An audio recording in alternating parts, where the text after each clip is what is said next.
এ যেন ইতিহাসের পাতা থেকে উঠে আসা ৩ আধুনিক আলেকজান্ডারের গল্প। কেবল যুদ্ধ নয়, তাদের যাত্রা ছিল আত্মার মুক্তির জন্য, ইমানের এক নিখাদ অভিযাত্রা। হজ পালনের জন্য যখন লাখ লাখ মুসলিম বিভিন্ন বাহনে করে মক্কায় সমবেত হচ্ছেন, তখন এক ব্যতিক্রমী যাত্রা সম্পূর্ণ করলেন ৩ মুসলিম। হজের উদ্দেশ্যে তারা ঘোড়ায় চড়ে পাড়ি দিয়েছেন ৬,৫০০ কিলোমিটার পথ। আর যে পথ ধরে তারা স্পেন থেকে মক্কায় পৌঁছান, সেটি ছিল ৫০০ বছরের পুরনো একটি পথ।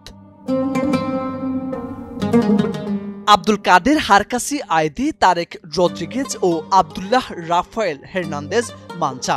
স্পেনের এই ৩ মুসলিম এখন মক্কায় পবিত্র হজ পালনের প্রস্তুতিতে তারা আছেন সেখানে, কিন্তু তাদের যাত্রা ছিল এক কঠিন যুদ্ধের মতো। ২০২৪ সালের অক্টোবরে স্পেনের আল মোনাস্তার লা রিয়ালের একটি প্রাচীন মসজিদ থেকে যাত্রা শুরু করেন তারা। সেই পথটি শুধু ভৌগোলিক নয়, বরং আবেগ, ইতিহাস ও আত্মত্যাগের সঙ্গে জড়িত। এটি সেই পুরনো হজপথ যা আন্দালুসীয় মুসলমানরা প্রায় ৫০০ বছর আগে ব্যবহার করতেন।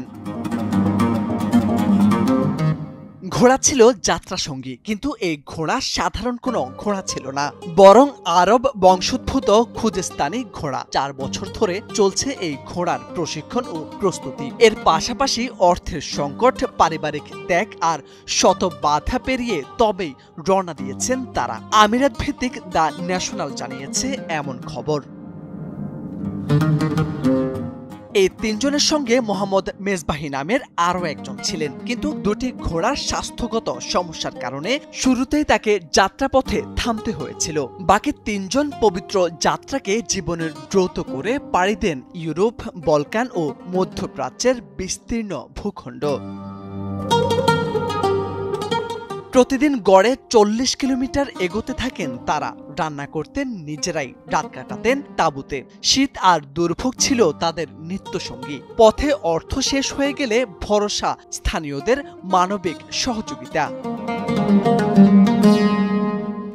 একসময় ফ্রান্স ও ইতালির বিভিন্ন ঘোড়ার প্রশিক্ষণ কেন্দ্র তাদের জন্য আশ্রয়স্থল হয়ে ওঠে। তাদের সঙ্গে ছিল একটি সহায়ক গাড়ি, যাতে রাখা হতো খাদ্য, পানি ও চিকিৎসা সরঞ্জাম। এই যাত্রা এক বিশেষ রোমাঞ্চকর অধ্যায় ছিল হের্নান্দেজ মানচার জন্য। একসময় ইতিহাস শিক্ষক ছিলেন তিনি। ৩৬ বছর আগে একটি কঠিন রাষ্ট্রীয় পরীক্ষায় উত্তীর্ণ হওয়ার পর প্রতিজ্ঞা করেছিলেন ইসলাম ধর্ম গ্রহণ করবেন এবং হজ পালন করবেন ঘোড়ায় চড়ে। তবে তা পূর্বপুরুষদের পথে। আজ সেই প্রতিজ্ঞা পূর্ণ হয়েছে তার। তাই তো মক্কা মদিনায় এসে নিজের অস্ত্র ধরে রাখতে পারেননি তিনি।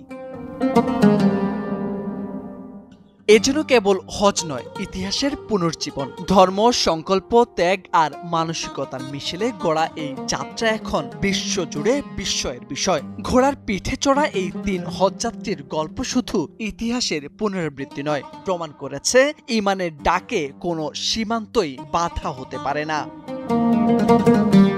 মোর্শেদ আলম, সময়ের আলো।